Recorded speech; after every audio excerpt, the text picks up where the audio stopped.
asalaamaaleykum Thiaroye Sénégal ñu ngi leen nuyu di nuyu ñëpp dina wax ne présentement ñu ngi fi nga xam ne mooy Ouakam donc ci centre urbain bi donc foofu la ñu nekk centre urbain bu Ouakam ànd ak la cellule communale de gestion catastrophe risque côtière ñu ngi foofu ànd ak monsieur le maire El Mamadou ànd ak ñi nga xam ne ñooy population Thiaroye-sur-Mer bi yëpp li ñu indi foofu nag defe naa ne mooy li ñu ñëw pour dajeeg li nga xam ne mooy ambassadeur bu Chine war a def benn appui benn don financier concernant la houle des journées 9, 10 et 11 août 2025 nga xam daloon na ci kaw dëkk bi donc foofu la ñu nekk présentement def ci laaj bi dañuy dugg ci biir ñu xool ana lan lañ koy fekk donc monsieur le maire mi ngi fii la présidente yaay bàyyam Diouf mi nga xam ne moom moo géré cellule bi di présidente bi coordonnateur bi di Mor Mbaye Maar mais Mor Mbaye def voyage mais lu ci am solo mooy la délégation mu ngi ci biir pour fekkee li nga xam ne mooy cérémonie boobu ñu ànd ko commune bu nga xam ne mooy commune Ouakam donc monsieur le maire de la commune de Ouakam mi ngi ci biir donc ci biir gars yi gis ñi nga xam ne mooy autorité yooyu nga xam ñu ngi war a daje ak ñoom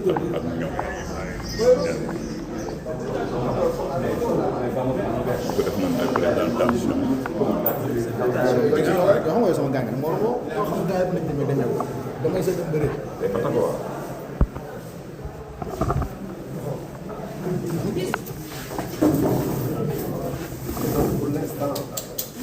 Parce qu'on dit que le mois de septembre, là, il va beaucoup pleuvoir. Hier, il a plu beaucoup. donc jaare leen gis rek ñu dalal leen fu ñu ndékki donc ñu ngi ci ndékki li d'abord ñu ngi def affaire u ñànge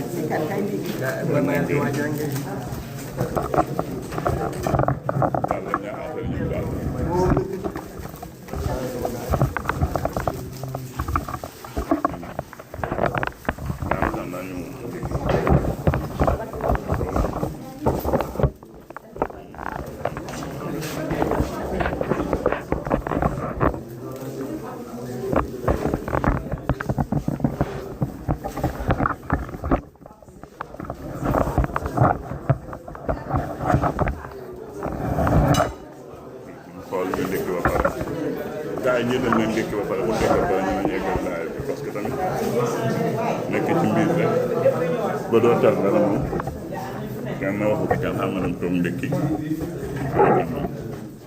waaw damay bañ dagg laaj bi moo tax ñu bàyyi ñu gaa yi ndékki quoi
Gracias.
gaa ñu dem ci salle bi ñu def cérémonie bi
gisuma de.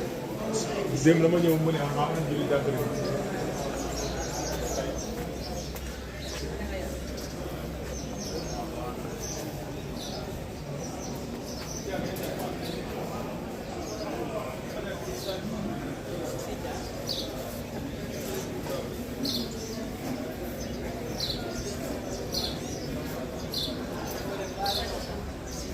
yaa ngi taxawal ni tuuti donc Thiaroye-sur-Mer nous sommes en direct de Ouakam ànd ak la cellule communale de gestion catastrophe risque côtière yëpp ñu ngi fii ànd ak une grande délégation ànd ak monsieur le maire El Mamadou Ndiaye pour gis ki nga xam ne mooy ambassade bu Chine mu am don bu muy def appui financier bu muy def pour ñi nga xam ne mooy óol bi daloon ci Thiaroye-sur-Mer entre le 9 10 11 août 2025 ñu ànd ak nag la présidente de la cellule ànd ak le coordonnateur mais ñëwul teewal nañ ko fi muy Mor Mbaye Maar ànd ko Thiaroye gépp ñi nga xam ñoo constitué cellule bi ñëw fi nga xam ne mooy Ouakam yaay ñu bàyyi rek expliquer daje bi lan moo ko waral tey Thiaroye-sur-Mer ñoom ñu ngi lay déglu.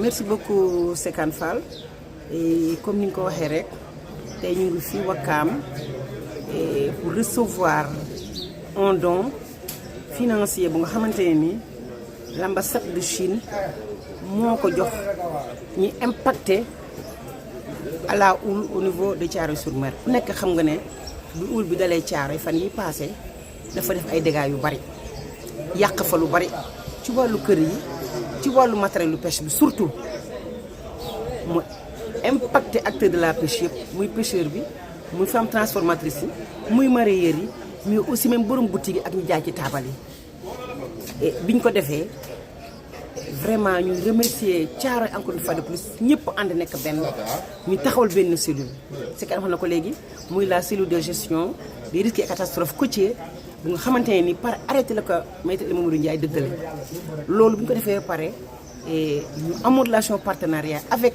l'ambassade de Chine ñoom ñu jëkk réagir bokk ci jëkk réagir woo ñu tey fii ci Ouakam ne ñoom kat dañu bëgg jàppale cellule bi pour mu jox impacté yi une somme de 4 500 000 francs loolu muy rafet trop ñu fekk suñu ay mbokk Ouakam ñu accueillir ñu accueil bu am solo ngoon Thiaroye nañu xam ne doomu Thiaroye ñu ak fu ñu mën toll ak fu ñu mën a nekk ñu ngi taxaw nii di liggéey ci Thiaroye mais principalement li ñu fi tax a ñëw tey mooy le problème de la houle bi nga xamante ne ni moo daal suñu mbokk yi moo tax ñu ngi leen di woo pour képp koo xam mën na jàpp ci cellule bi mu ñëw jàpp ci gunge ñu ndax cellule bi ku ne xam ne li muy liggéey coordination rek la rôle de coordination la am loolu d'alerte la am loolu de veille la am mais aussi amaat na liggéey bi nga xamante ne mooy mettre en place un système pour que ñu mën a mettre en place un plan de communication mais aussi mettre en place un plan d'action pour que ñu seet naka la ñu mën a saafaraawe li nga xamante ne ni chaque année mu dal Thiaroye mu jóge fi dàkk te waxoon nañ ko ci yëpp ba président de la République bi ñëwee Thiaroye wax na ko muy que li gën a mën a régler yëpp mooy une durabilité mooy la restitution foncière de Thiaroye loolu tant que amul on va faire des va-et-vient vulnérables moo tax ñu ngi ñaanaat askan wi ñaan mbokk yi ñaan réew mi ñaan partenaire yu mel ni ambassade de Chine mu gën ñoo gunge gën ñoo jàppale pour que suñu dëkk bii kat vraiment nekkat fa mu nekkoon démb nekkat fa tey te wóol naa doomu Thiaroye yi nga xamante ni ñoo taxaw ne jon ñun ñëpp ànd nekk benn pour régler problème am ul bi daal waa Thiaroye maa ngi gërëm ñëpp maa ngi sant ñëpp wasalaam. donc merci madame Yaye Ba donc ñoo ko déggandoo ñun lépp li ñuy def rek na nekk loo xam clarté la. ñuy def ci direct. ku nekk Thiaroye ku nekk ci diaspora bi yëpp mën a suivre li nga xam ne moom la doomu dëkk bi di dox. te ñaanu yàlla rek mu yem fii yal na yenn ambassade yi jël tànk bi nga xam ne moom la ambassade bu Chine jël pour jàppale ko ñi nga xam ne mooy doomu Ouakam jàppale ko ñi nga xam ne aussi mooy doomu Thiaroye Géej ñu nekk des communes nag côtières di ay lébu nag di ay mbokk jóge Thiaroye ba sa Ouakam ñu teeroo ñu wax dëgg yàlla teeru bu rafet di nuyu monsieur le maire de la commune de Ouakam moom it wax dëgg yàlla teeru sunu maire El Mamadou teeru bu rafet ambassadeur baa ngi ci biir moo naroon ñëw ba Thiaroye mais comme Ouakam moo gën a jige aussi ambassade bi te war nañ fi def ay doom ñu ne nañ ko defee commune u Ouakam donc moo tax ñu ñëm ñu déplacé wala dëgg yàlla ñëw ànd ak une forte délégation ànd ak le maire ànd ak Thiaroye gépp ñëw yaay ñu ngi lay gërëm di la sant donc gars yi dugg ci biir rek xaar cérémonie bi yegg donc comme ni ñu ko waxee rek li ñu fiy jëlee yëpp du pour ñun mais pour ñi nga xam ne mooy les impactés de la houle donc kilifa yi ñëw na ñu dem ci biir ngeen gis leen l'ambassadeur yegsi na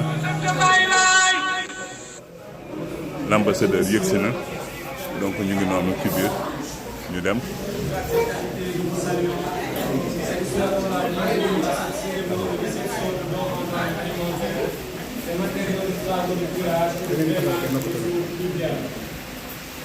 Nous vous transmettons notre bonjour. Un bonjour qui vous ressemble, un bonjour qui nous rassemble, mais également un bonjour qui illuminera notre journée et également permettra à ce partenariat des lendemains meilleurs. Avant de vous présenter le programme, nous tenons à remercier toutes les autorités ici présentes, qu'elles soient coutumières ou administratives. Pour le chronogramme, nous commencerons par le discours du maire de la commune de Ouakam, en l'occurrence M. Abdoul Aziz Gueye. Après, la parole sera donnée à l'adjointe au maire de Thiaroye-sur-Mer. Ensuite, on passera à l'allocution du maire de Thiaroye-sur-Mer avant de passer la parole au directeur de cabinet du ministre de l'Hydraulique. Ensuite suivra le discours du directeur de Wehaï International Economic and Technical Corporation. Nous passerons ensuite le discours où nous passerons la parole autant pour moi à son Excellence Monsieur l'ambassadeur de la Chine au Sénégal. Et enfin, nous terminerons en apothéose par la remise des dons importants qui ont été faits à la commune ou aux communes de Ouakam et de Thiaroye-sur-Mer par l'ambassade de Chine au Sénégal. Donc très rapidement et sous vos applaudissements, nous allons appeler le premier magistrat de la commune de Ouakam, en l'occurrence M. Abdoul Aziz Gueye. Sous vos applaudissements, s'il vous plaît.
asalaamaaleykum mbooloo mi ñu ngi leen di nuyu ñëpp seen tur ak seen sant di commencé seen ministre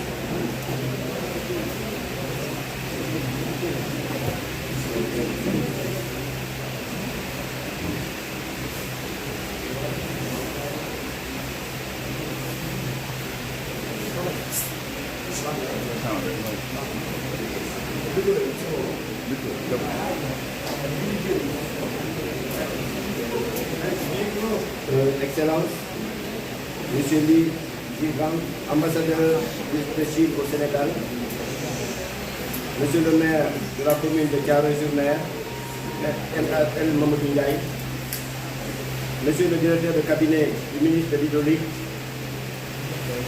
Monsieur Djoukao, chef de bureau politique, Monsieur le directeur de Wehaï International Construction Économique et Technical Cooperation, Mesdames et Messieurs les adjoints au maire de Ouakam, Messieurs les délégués de quartier, Mesdames et Messieurs les délégués de quartier, Monsieur le commandant de brigade de la gendarmerie de Ouakam,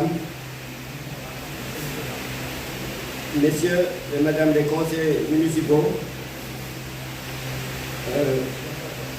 chers partenaires et autorités coutumières et religieuses, Monsieur Al Diagne, chef Jaraf de Ouakam, chers invités. C'est pour moi un grand honneur et un immense plaisir de prendre la parole en ce jour mémorable, à l'occasion de cette cérémonie officielle de réception des dons offerts par l'ambassade de Chine au Sénégal et par la société Wehaï International Economic and Technical Cooperation. Je voudrais, au nom du conseil municipal, des populations de Ouakam et en mon nom propre, adresser mes vifs remerciements à nos généreux partenaires. Ces dons, composés de denrées alimentaires et de matériel destiné aux travaux de curage et de drainage des eaux pluviales, arrivent à un moment crucial pour notre communauté, pour notre commune. En effet, chaque saison hivernale, nos quartiers sont confrontés à des difficultés liées aux inondations. Les équipements mis à nos dispositions aujourd'hui contribueront de manière significative à améliorer le cadre de vie de nos populations et à renforcer nos capacités d'intervention. Excellence, Monsieur l'ambassadeur, ce geste de solidarité traduit une fois de plus l'excellence des relations entre la République populaire de Chine et le Sénégal. Votre soutien constant à nos collectivités territoriales témoigne d'une coopération qui va bien au-delà des mots et qui s'inscrit dans une dynamique d'amitié, de fraternité, de partenariat gagnant-gagnant. À travers vous, je tiens à remercier le peuple chinois et les responsables de la société WITEC qui ne cessent de manifester leur engagement aux côtés des communes sénégalaises, en particulier celle de Ouakam. Je voudrais aussi saluer la présence de notre commune sœur, la commune de Thiaroye-sur-Mer, dont la délégation conduite par son maire, M. El Mamadou Ndiaye, et son adjointe, Mme Yahi Bayam Diouf, témoignent de la solidarité et de la synergie intercommunale qui doivent guider notre action. Chers invités, l'acte posé aujourd'hui nous interpelle. Il nous rappelle que le développement de nos territoires repose non seulement sur des ressources publiques, mais aussi sur la coopération internationale, l'implication du secteur privé et la mobilisation communautaire. C'est pourquoi je lance un appel à toutes les forces vives de Ouakam, jeunes, femmes, leaders d'opinion, acteurs économiques et associatifs, pour accompagner cette dynamique et faire en sorte que ces dons soient utilisés efficacement dans l'intérêt exclusif des populations. Excellences, Mesdames et Messieurs, permettez-moi de conclure en réitérant nos remerciements à l'ambassade de Chine au Sénégal, à Wehaï International Economic and Technical Cooperation, ainsi qu'à toutes les autorités et invités présents ici aujourd'hui. Que ce geste symbolique et concret ouvre la voie à d'autres partenariats fructueux pour le bien-être de nos populations et pour le renforcement des liens d'amitié entre nos peuples. Vive la coopération sino-sénégalaise, vive la solidarité entre les communes, et vive la commune de Thiaroye-sur-Mer, et vive la commune de Ouakam. Je vous remercie de votre attention.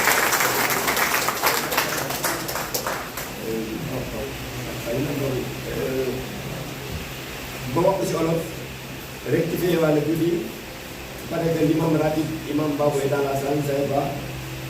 Donc ñu leen di gërëm yéen ñëpp di leen sant si li ngeen ñëw tey pour assister cérémonie bi nga xam ne tey ambassade de Chine ak benn société bu ñuy wax BITEC mooy Wehaï International Economic et Technical Coopération ñoom ñoo ñëw pour jox ñu ay dons si mbënd bi dons yi c'est du matériel yoo xam ne moom mooy di jàppale si inondation yi et des matériels en denrées alimentaires donc yooyu ñu si ànd ak suñu mbokk Thiaroye-sur-Mer seen maire toog fii tey pour ñëw ànd ak délégation bu am importance ñëw tey pour ñu jot dons yi ñuy jox ensemble may profité rek di wax ne lii day firndeel ne suñuy relation avec la Chine relation yu am solo la te day gën a jëm kanam donc di remercier également yeneen autorités yi fi toog yëpp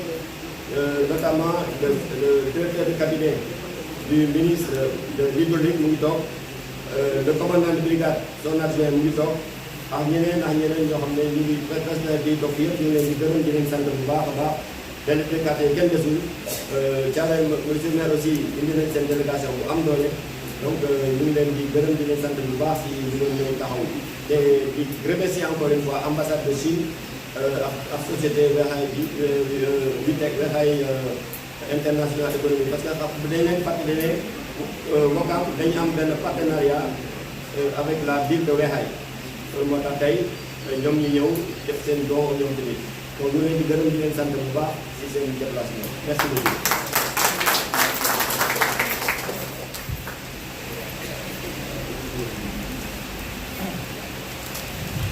Merci monsieur le maire. Nous t'attendons bu baax a baax s'il vous plaît. Merci pour ce discours intéressant mais également ce discours d'engagement qui invite toute la population à accompagner ce partenariat pour que ce don ou ces dons puissent vraiment être utilisés à bon escient pour la commune de Ouakam mais également pour la commune de Thiaroye-sur-Mer. Donc on enchaîne très rapidement et nous allons donner la parole cette fois-ci à l'adjointe ou la deuxième adjointe au maire de la commune de Thiaroye-sur-Mer qui est également la présidente de la cellule communale de gestion des risques et catastrophes, Madame Diouf, que je vous demande d'applaudir s'il vous plaît.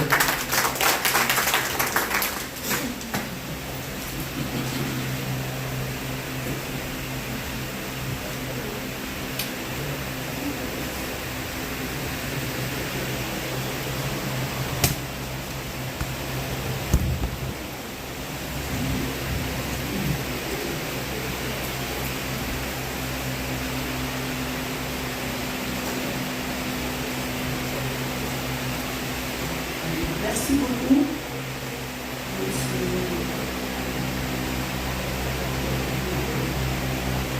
Asalaamaaleykum mbooloo mi maa ngi nuyu ñëpp nekk si turam ak santam aussi maa ngi rafetlu jotaay bi di beral nuyu bu am solo monsieur le maire de la commune de Ouakam nga xamante ni tey moom ñu dalal fii ci mairie pour que ñun ak la commune de Thiaroye-sur-Mer ñu recevoir ay dons ñu nga xamante ne ni ambassade de Chine moo ko jotee ñaari dons yi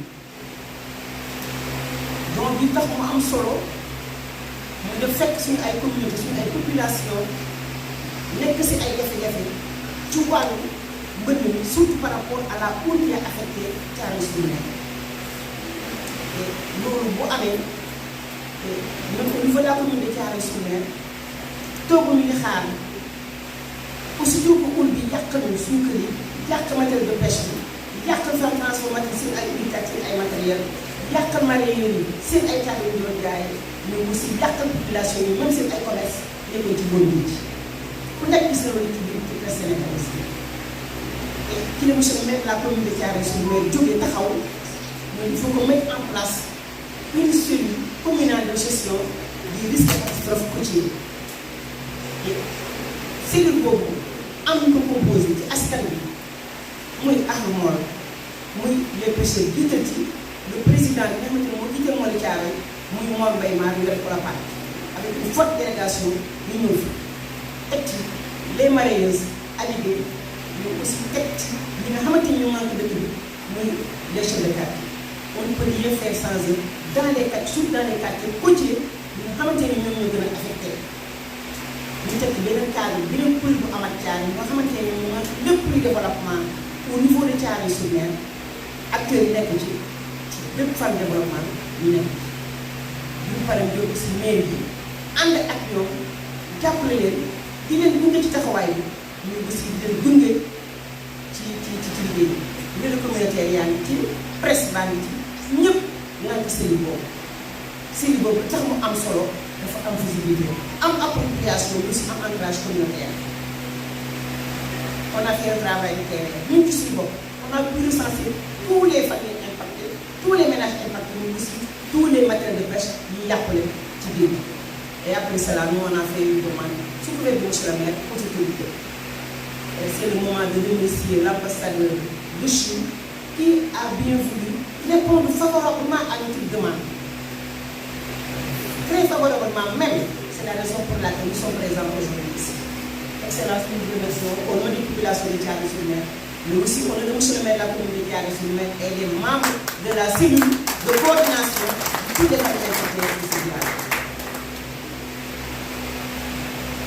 Mesdames et messieurs, vraiment c'est un autre plaisir que j'ai pour m'exprimer devant cette tribune. Sous couvert de monsieur le maire de la commune de Thiaroye-sur-Mer, on parlait de la communauté des communes côtières du Sénégal. Voilà la réalité et la faisabilité de cet exemple. C'est aujourd'hui que ça nous montre qu'il est urgent et qu'il est important que nos communes côtières se mettent ensemble, en communauté, pour ensemble coordonner nos actions, surtout pendant ces moments de difficulté que nous vivons tout au long du livre. Et c'est ensemble aussi que si nous utilisons nos efforts, on pourrait avoir d'autres financements avec des fonds verts pour qu'on puisse gérer les inondations qui nous entrent au niveau de nos communes côtières. Il ne doit pas être trop long, ce sont ces propos que j'avais à dire au nom de la cellule de gestion des crises et catastrophes côtières de Thiaroye-sur-Mer pour dire encore une fois de plus merci à monsieur le maire de la commune de Ouakam, merci à son conseil municipal, merci aux autorités administratives, aux autorités coutumières, aux autorités religieuses de Ouakam avec qui on a des liens qui datent depuis des ancêtres parce que man bu ma la waxee ne fii laa dëkk ndax sama bàjjen fii la ko ñu bàjjen même na Diouf nga xamante ni fii laa ko defee ci ñuy vacances ci Ouakam mooy relation bi ñu ko amee dinaa ko ne ko sànq Ouakam mooy Thiaroye ànd bi dafa yàgg ànd bi dafa sax mooy li war a boole dafa bëri pour que même bu ñu amalee ab extérieur ñun suñu bopp bu ñu àndoo lëkkaloo nekk benn créer la communauté des communes côtières du Sénégal pour avoir un plus ñu am de développement. Je vous remercie.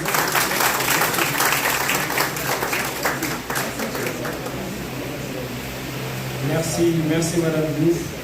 Merci encore une fois pour ce discours. Donc nous passons maintenant la parole au premier magistrat de la commune de Thiaroye-sur-Mer, en l'occurrence Maître Edmond Ndiaye, que je vous demande d'applaudir.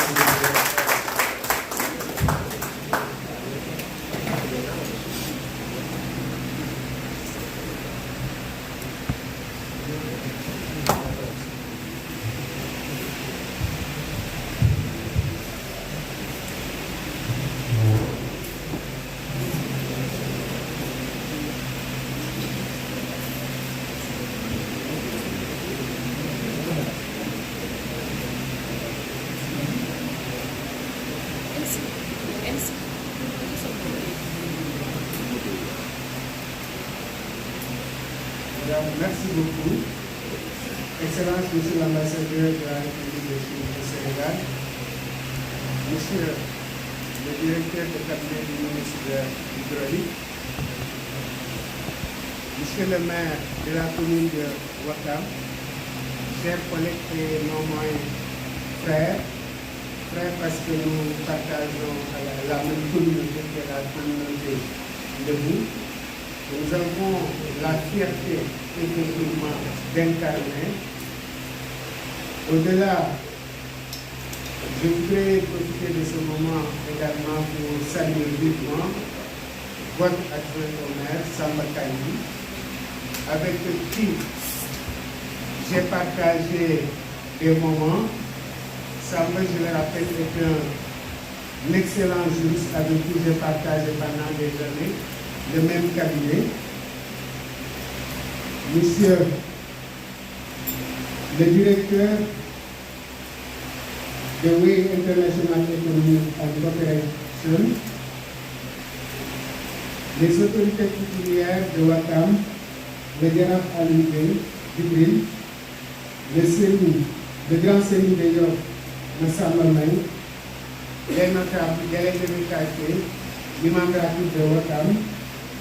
Je salue également la délégation de Thiaroye-sur-Mer et fait mention spéciale à l'adjointe au maire, Madame Yaye Baye Diouf, par ailleurs présidente de la cellule de coordination, de la cellule de gestion des catastrophes côtières que nous avons bien voulu mettre en place à Thiaroye-sur-Mer à la suite de la forte pluie qui s'est abattue sur nos côtes.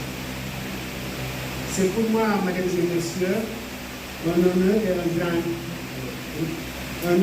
une grande émotion de prendre la parole en ce jour solennel ici à Ouakam, comme une sœur et amie, pour recevoir au nom de Thiaroye-sur-Mer ce précieux geste de solidarité de la République populaire de Chine.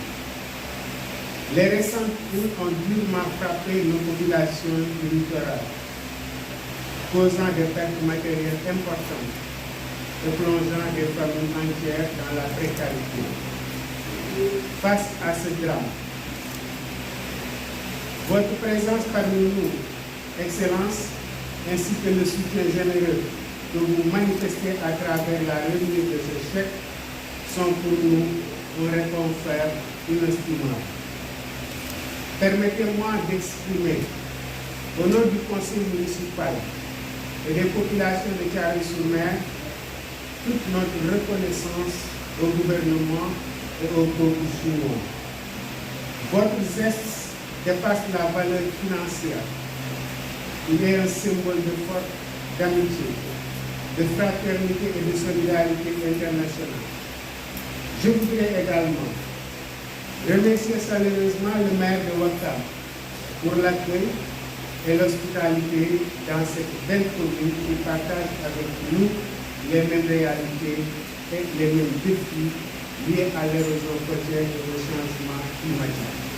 Ensemble, nous portons le combat des communes littorales pour protéger nos populations et renforcer leur résilience. C'est le moment que vous devez choisir effectivement pour solennellement inviter la commune de Ouakam à venir avec la commune de Thiaroye-sur-Mer ensemble porter cette initiative que nous avons qui consiste à mettre en place la communauté des communes internationales pour qu'on puisse ensemble relever les défis liés au changement climatique. Certes, nous avons les mêmes réalités, nous faisons face aux mêmes difficultés, mais c'est ensemble que nous devons relever ces défis et ces problèmes qui sont devant nous. Monsieur le maire de la commune de Ouakam, Thiaroye-sur-Mer vous invite à travers mon discours à porter avec elle ce projet que vous avez. Excellence, soyez assurés que cette aide sera utilisée avec transparence et efficacité pour soulager les familles sinistrées et contribuer à leur relèvement.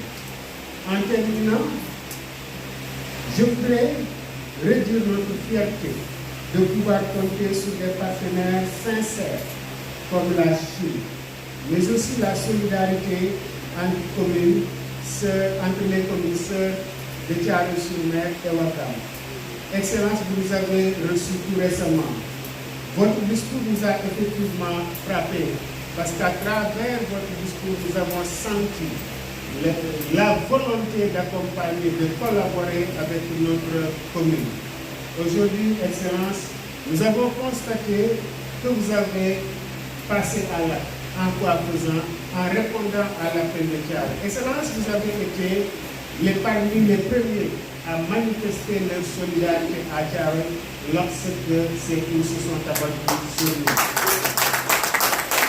Aujourd'hui encore, vous êtes le premier à répondre en appuyant la commune de Thiaroye-sur-Mer.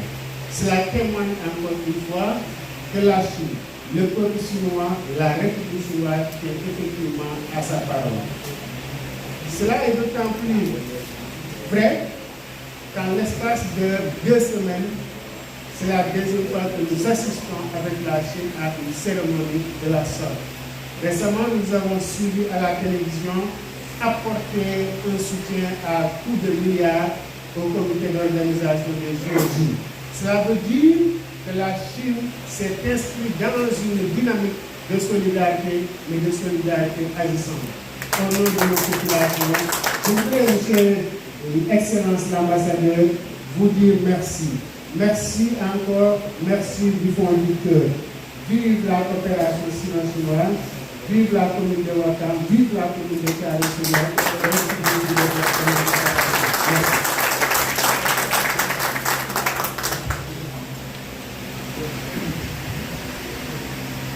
Merci, Monsieur le maire. Donc, vive la coopération, vive les 2 communes, vive vraiment ce don important qui a été fait par l'ambassade de Chine au Sénégal. Ouakam ak Thiaroye di ay gox yoo xamante ne aada ak cosaan dafa am wàll bu bokk ci lii di def seen identité kon bu ñu amee jotaay bu ni mel dafay jaadu di jël kenn ci ñoom jox ko mu wax ci turu autorité coutumière yi ba bëgg ñu tàcc bu baax a baax a baax jaraaf Aïcha bi jox ko kàddu bi ñu wax moom mooy autorité coutumière.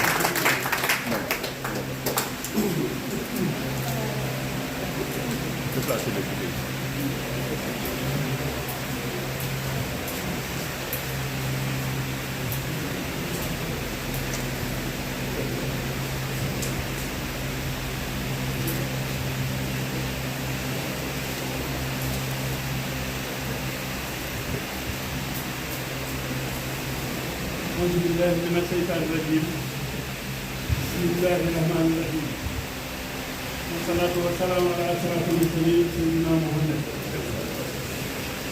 ñu ngi nuyu mbokk yi ci teew yëpp ku ci nekk ci turam di jiital nuyoo bi ki nga xam ne muy suñu dëkkandoo di suñu gan di suñu mbokk ñu le maire de Thiaroye ak ñu ne la bu ma ne la maire de Thiaroye kii bi mu laa nekk maire yàlla def mu yor grade avocat ku ma kudum bi la fépp kudum bi ma ko ne mu ngi ci taxaw te boobu nekkul maire kon tey bu ñu jàkkaarloo mu ñëw fii ci dëkkam fekk fi frère am monsieur Abdou Aziz Gueye maire de Ouakam defe naa ne mbégte mënul ëpp loolu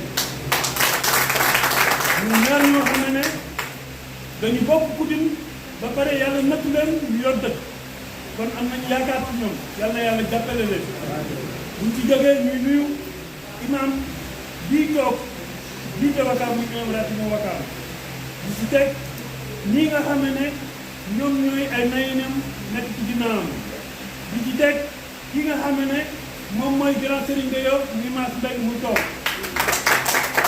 loolu kenn du ko xeeb gannaaw loolu ma ciy teg ñi nga xam ne ñoom ñooy adjoint maire yi nga xam ne ñoo jàppale monsieur le maire ba fépp nga xam ne tey jii mën na fay ak ci waxtaan ak juboo ak nangoo liggéey ak directeur de cabinet ak ñi topp ci ginnaawam ñëpp ñu ngi leen di nuyu di leen gërëm waxal Ouakam xam ne am na changement bu bëri bu fi am ñun fii la ñu ne bu liggéeyul woon tamit dañu koy wax waaye gis nañ taxawaayam ci dëkk bi gis nañ liggéeyam ci dëkk bi gis nañ équipe bi mu àndal aussi di liggéey jàppale bi mu koy jàppale yal na yàlla jàppale leen yàlla taxawu leen ba fi ñu bëgg a àgg ñu àgg fa.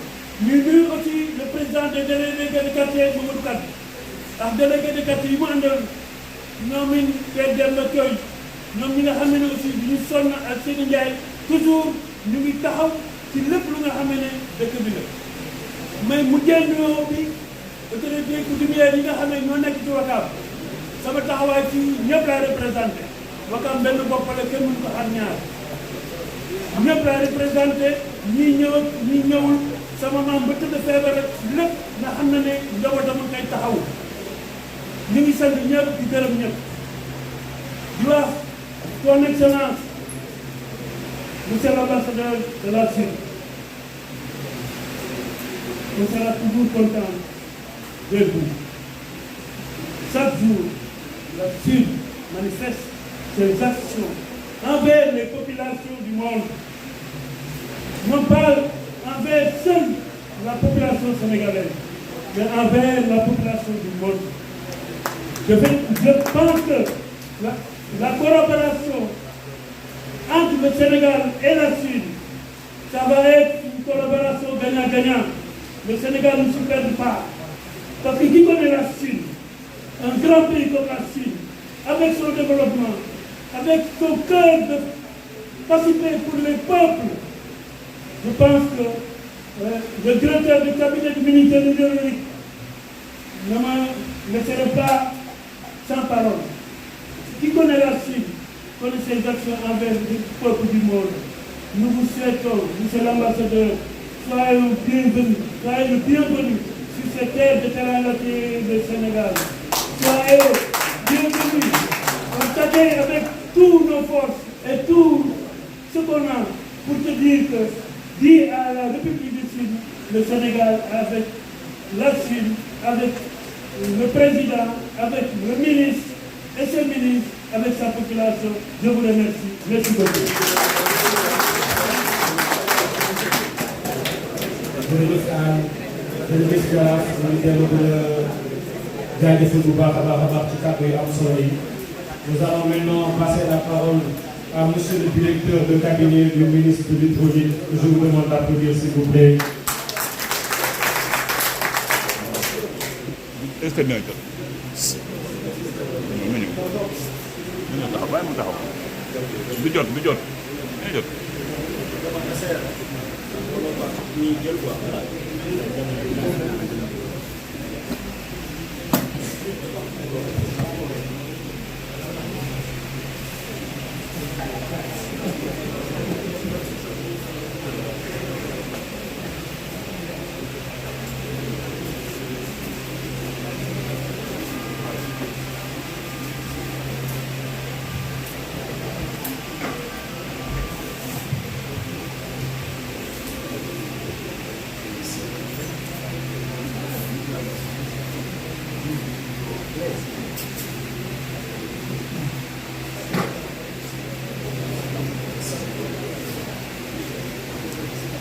Excellence, Monsieur l'ambassadeur de la République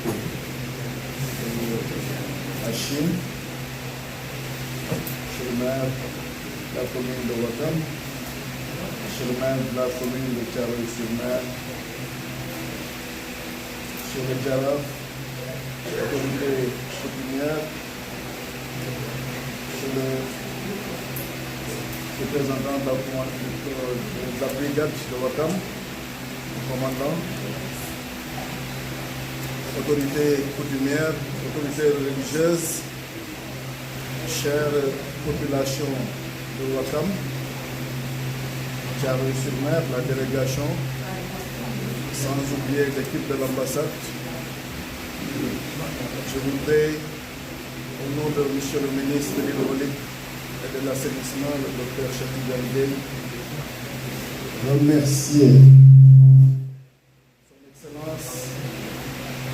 les autorités territoriales, les organisateurs de cette belle cérémonie, pour l'invitation.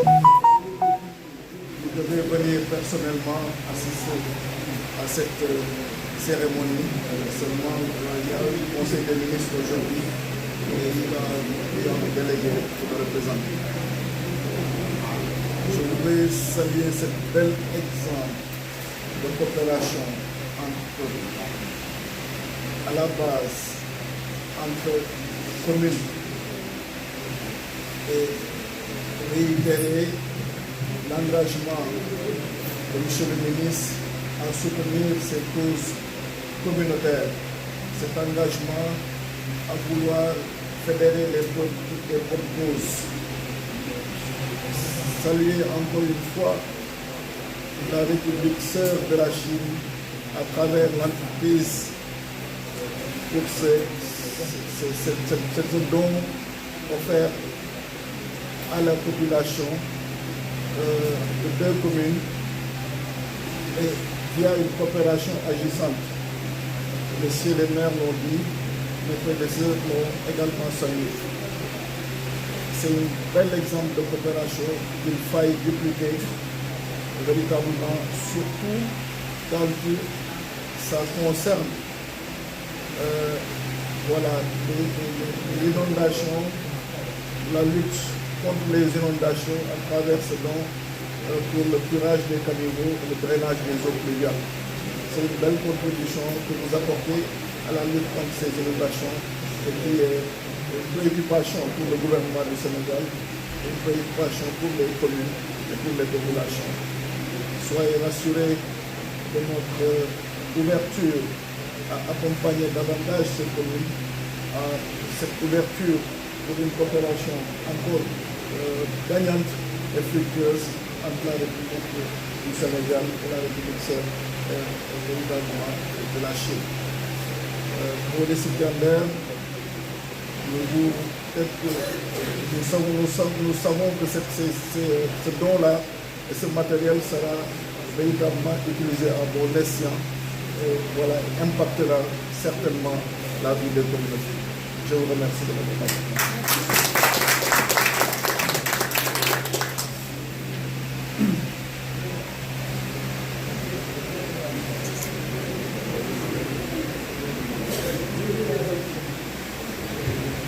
Merci, monsieur le directeur de cabinet du ministre Gouli. Merci encore une fois d'avoir compris l'importance de cet événement et d'avoir fait le déplacement pour le président du ministre. Nous allons à présent passer la parole au directeur de Royal International Economic and Technical Corporation que je vous demande d'applaudir s'il vous plaît. C'est grâce à eux, avec l'ambassade de la Chine au Sénégal, que cet important don a été fait, ou sera fait tout à l'heure. Donc, il mérite encore une fois des applaudissements, s'il vous plaît. Monsieur Foupan, que je vous demande d'applaudir. Merci, monsieur.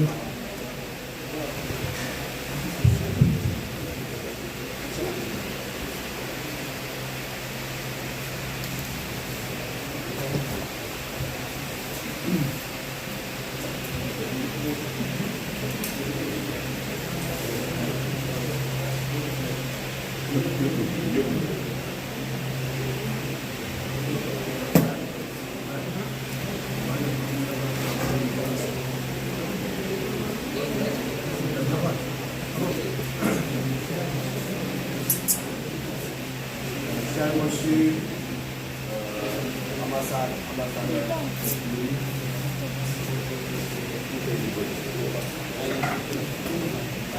Monsieur Beneda Oka. Monsieur directeur cabinet. Directeur cabinet ministre Idriss et l'enseignement. Bonjour à tous et à toutes. Je suis Chipan, président de la société Weitai. Mesdames et messieurs, en ce moment, la ville de Oka a été frappée par de fortes pluies, organes de graves inondations. Dans le pays présidente de la ville de Weitai, en Chine, au Sénégal, nous souhaitons de paix cette situation. Adressons nos plus sincères condoléances aux familles et aux habitants touchés. Les catastrophes sont implacables, mais l'amitié témoin aujourd'hui passe donc de maturité. Nous souhaitons transmettre le soutien et la solidarité du peuple de Weitai, dans l'espoir de contribuer modestement à la reconstruction de la ville de Oka. Bien que Weitai et Oka soient séparés par le lit de l'amitié nous donne actuellement. Depuis de nombreuses années, la société Vitek est confortablement implantée en Afrique et participe activement au projet de développement de bien-être social. Au Sénégal, nous avons réalisé plusieurs projets tels que des écoles, de réseaux d'approvisionnement en eau, d'immeubles, de bureaux et de résidences. Tout en nous engageant dans des actions sociales afin d'apporter notre modeste contribution à l'amitié sino-sénégalaise et au développement du pays. À l'avenir, la société Vitek continuera à s'appuyer sur son expérience et son savoir-faire au cours de Ouakam et du Sénégal pour construire ensemble un avenir meilleur. Je vous remercie.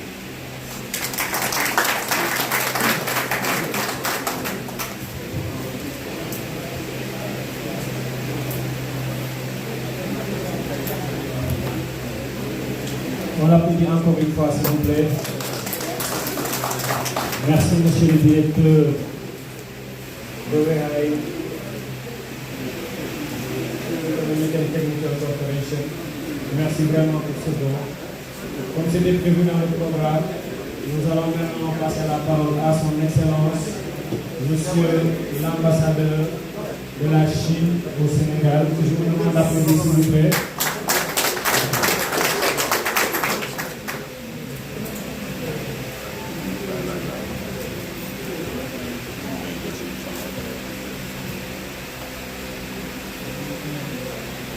尊敬的首席部长代表先生，尊敬的法务市长开业先生，尊敬的第二违约滨海区市长殷家耶先生，尊敬的传统工业领袖，尊敬的威海国际的代表，各位社区的领袖，各位代表，大家上午好。Son Excellence le représentant du ministre de l'État-Vic, Monsieur le maire de Ouakam, Monsieur Yara et son maire, c'est son Excellence, Monsieur le chef de commune, c'est son Excellence, le représentant du quartier et le peuple de Ouakam. Bonjour tout le monde. 很高兴能够来到瓦卡米的市政大厅，见到各位代表、各位社区的领袖、社区代表、各位市民，像昨天晚上各位市民也希望通过你们，在瓦卡米市、在第二罗约市的各位市长、各位代表、各位市民，表达衷心的问候。C'est un grand plaisir pour moi de vous rencontrer, le représentant du quartier, rencontrer les citoyens de la commune de Ouakam et je vous souhaite une sincère journée. 每逢雨季的时候，我们的心情都是很复杂的。我们既希望有充沛的雨水，但是呢，这个雨水也会带来内涝、洪水，给我们的市民的生活、市民的工作、市民的活动带来很多的不便。À chaque fois, nous rencontrons la saison pluie. Notre émission est très compliquée. D'une part, on sait que les pluies peuvent cultiver pour promouvoir la cultivation. Et d'une autre part, on craint que l'invasion va frapper notre vie. 刚才我和两位市长交流的时候，我说很重要的一件事情就是，我们既要管理好这个水，同时也要和这个水和谐相处。Tout à l'heure, pendant la communication avec moi et les deux maires, on a décidé que tout d'abord, on doit bien ménager les pluies, l'inondation, et d'une autre part, on on doit apprendre à bien s'harmoniser avec le pays. 在中国和塞内加尔，我们有共同的传统，一方有难，各方相助，各方来支持他们。 On adopte au Sénégal et dans la Chine, on a une tradition, c'est-à-dire une partie frappée, tout le monde va y aller. 当我们的邻居遇到了困难，当我们的朋友遇到了困难，当我们的伙伴遇到了困难，当我们的同路人遇到了困难，我想作为中国政府，作为我们中国的企业，以及我们中国的这个瓦哈姆市的友好城市威海市，我们来到这个地方，提供一些支持和帮助，这是我们友谊、友好，我们相互互利共赢合作的一个最基本的应有之义。 Et en tant que notre confrère, notre partenaire sur le monde voie, quand le Sénégal a rencontré des difficultés, en matière de Chine au Sénégal, et aussi la ville du jumelage de Wakam, la ville de Weihai, et aussi notre chinoise, va donner l'aide. C'est juste une épreuve de notre amitié.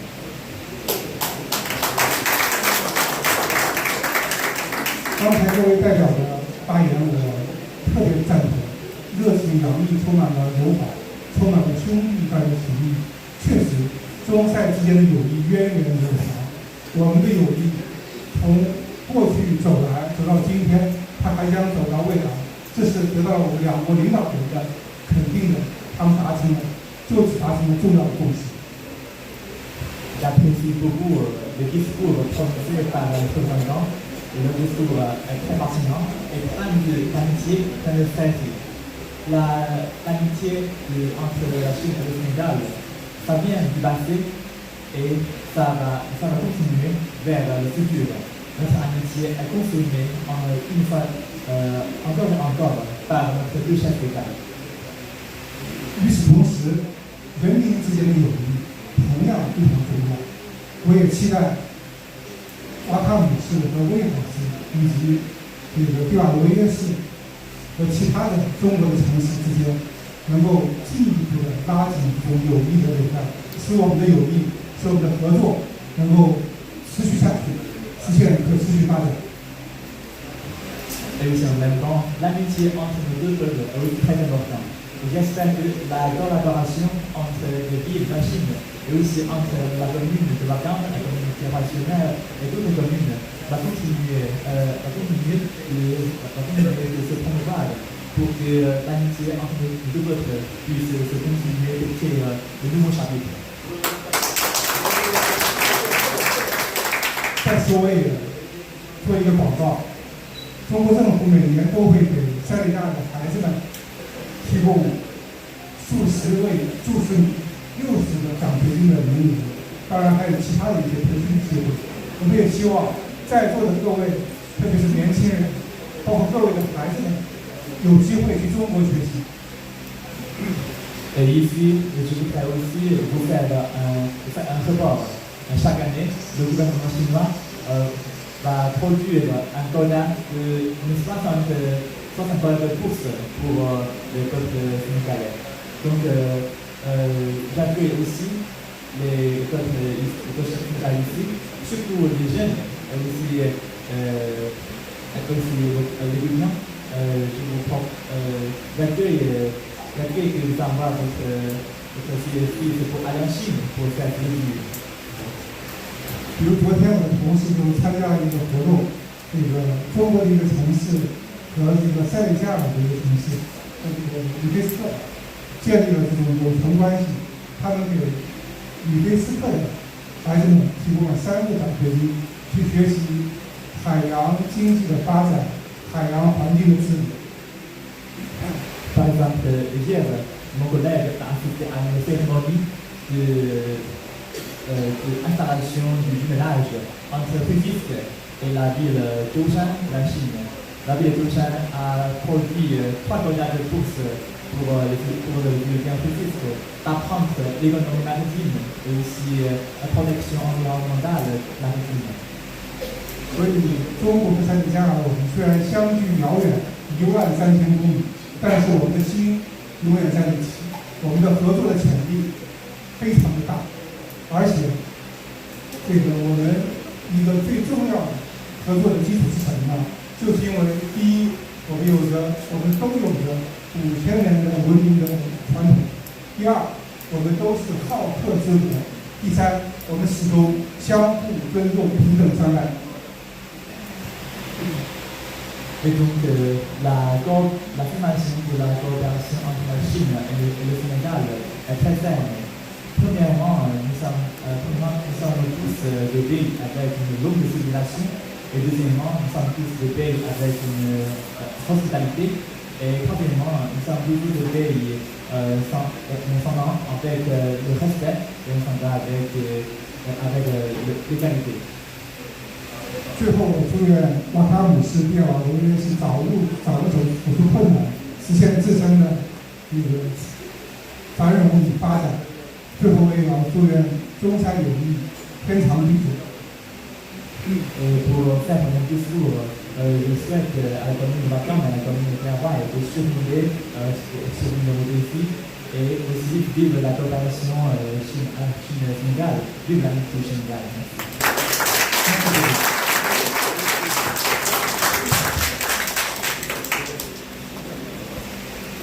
Merci, Monsieur l'Ambassadeur, Son Excellence. Merci également à toutes les autorités ici présentes. On arrive au terme de cette cérémonie. Nous allons maintenant passer à la remise symbolique des dons. Nous commencerons par une remise symbolique entre Son Excellence l'Ambassadeur et le directeur de WAI International Economic and Technical Corporation. Et après, nous passerons à la remise avec le maire de Wakam. Donc, je pense qu'on prendra un carton et on fera la remise sur la table. C'est bon?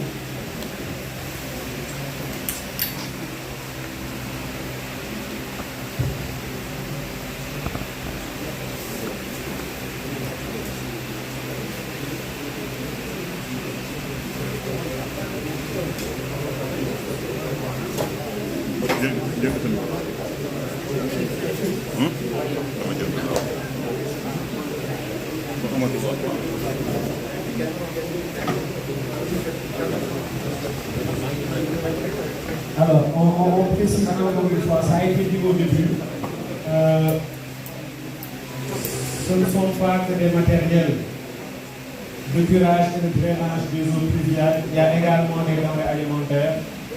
Et dans chaque carton, nous avons un sac de 5 kg de riz, un sac de 10 kg de farine, un bidon 5 litres d'huile végétale, du lait en poudre, 2 paquets, et également 2 paquets de macaroni dans chaque carton. Donc pour les matériels de curage et de drainage des eaux pluviales, certainement c'est au camion. Donc là, pour la remise symbolique, on l'a fait avec les cartons et denrées. Donc on commence par la commune de Thiaroye-sur-Mer. Si les personnes qui vont faire la remise peuvent se lever pour la photo. Si vous voulez vous lever, s'il vous plaît, pour la photo. On commence avec le maire de la commune de Thiaroye-sur-Mer pour la remise.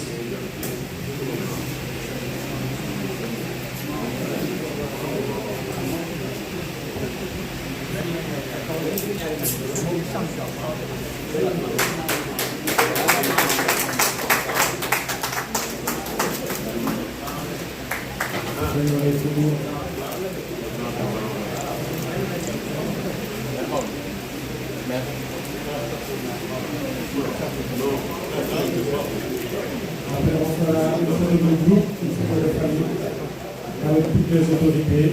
Les fraternité imam Babou Diagne, imam Babou Wakam Modifi. Les fraternité également les adjoints et adjointes au maire également téwéné ñu cérémonie bi. Je remercier le président des délégués et délégués Mohandal. Je remercier également képp koo xamante ne teew na fi. Je remercier le grand Serigne de Yoff. Je remercier également Sadik bi nga xam ne teew na fi. Maintenant, on peut passer à la remise entre le maire de Wakam et Son Excellence Monsieur l'Ambassadeur. On fait la remise là, rapidement, et après on fait la photo de salut.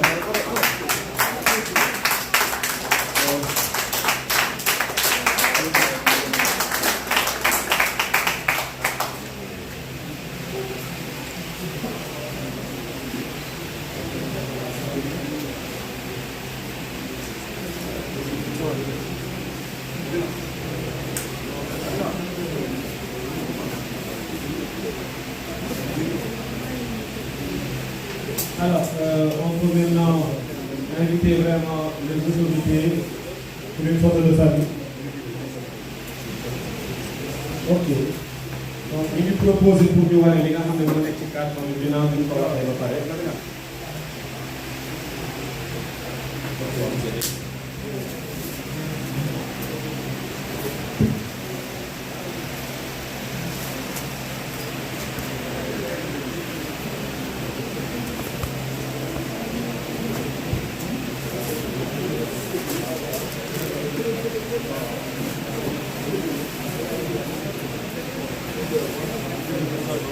Nous précisons également que le commandant de la brigade de Ouakam est représenté. Ñu ngi jaajëfal ñoom itam ci seen taxawaay ci biir boobu Ouakam ak liggéey bu mucc ayib bi ñu def. On propose à ce que les maires prennent une photo avec le directeur de WEAI, international, économique, le directeur, avec les deux maires, le directeur de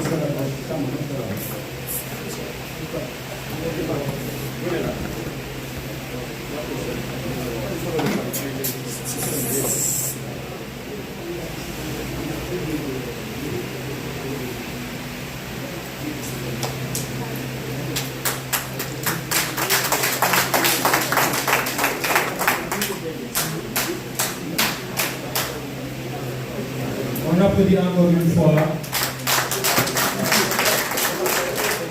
C'est une chance vraiment que les deux communes de Ouakam et de Thiaroye-sur-Mer puissent bénéficier de ces importants dons. Nous remercions encore une fois la Chine dans son intégralité pour son engagement dans l'aide aux communautés africaines et plus précisément sénégalaises. Merci à son Excellence, Monsieur l'ambassadeur de la Chine au Sénégal. Merci également au directeur de WEAI International Economic Intellectual Corporate pour vraiment ces dons importants qui ont été faits aux deux communes. Merci à toutes et à tous. Excellente journée. Bienvenue. Merci.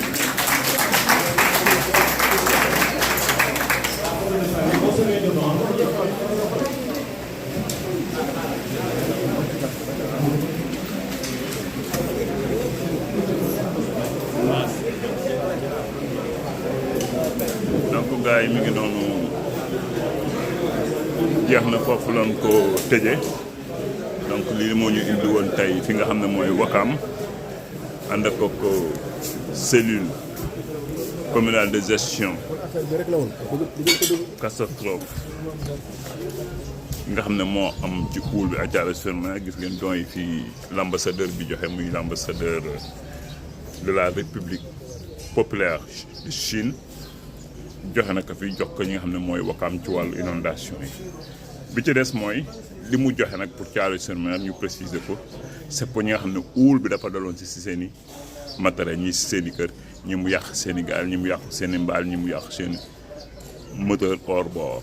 Donc loolu moo ñu fi indi woon tey donc cérémonie gis ngeen jeex na leen fa jëlee yëpp aussi daanu ko dégtal Thiaroye yi nga xam ne wax dëgg yàlla cellule bi li la jot a liggéey ànd ko que le maire El Mamadou ñu fekk si aussi maire Ouakam dëgg yàlla mu teeru ñu teeru bu rafet. Donc gars yi foofu lañ di tëjee li nga xam ne mooy direct bi wax ne ah yéen à bientôt donc ba beneen yoon. Votre ami et l'infatigable serviteur Mamadou Sekane Fall jërëjëf.